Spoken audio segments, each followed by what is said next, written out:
So we're still talking about decision making, quantity and quality and quantity versus price. And in problem B on pages 69 to 70, we're not talking necessarily about quality and quality as much as we're talking about quantity, the number, the amount. Now, if you go to a lot of places, like if you go to Fred Meyer, a product may be $1.50, and then it'll have a little tag there that says, if you buy 47 of these cases of Coke, you can get them for, a lesser price.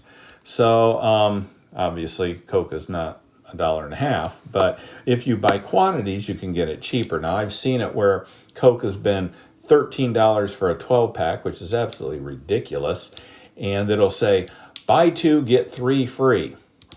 So therefore, if you buy 5 cases of Coke, 12 packs of Coke, you get 3 of those free, and you only pay for 2 of them.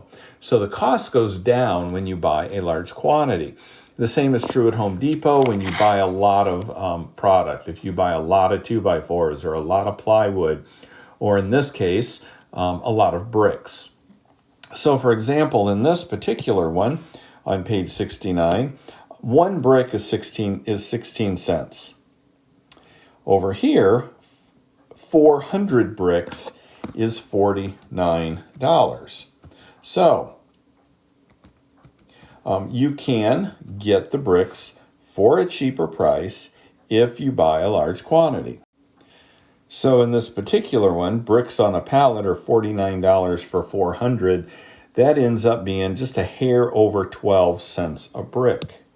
So 12 cents a brick compared to 16, 4 cents may not seem like much. But when you're buying bricks by the thousand, so if you bought, let's say, 1,000 bricks, you're saving $40. Well, $40 isn't bad to save a little bit of money on. So if you buy a truckload of bricks, it's 430. 430 means that you're getting 10 of these pallets, so 4,000 bricks for $430. So what would that be? Divided by 4,000. That would end up being just a little bit under 11 cents a brick. Now, notice the price isn't that much different. So if you didn't really need 4,000 bricks, it would be silly to save a penny and get them. Whereas this, 4 cents, that's a little bit more doable. And usually when you're doing something with bricks, you're going to need more than 1 or 2. You're going to need a pretty good number unless you're using them for, around your flower garden or something. So anyway, when you're looking at the price that you're going to buy in bulk, buy in a large number. That's why Costco does so well. You look at what the cost is. How much are you saving? Is it really worth the saving to have a whole bunch of extra, in this case, bricks? How much room do you have to store all of these bricks? I mean, do you need them? How many do you have to buy in order to make it worth your while? And 400 bricks can be quite heavy.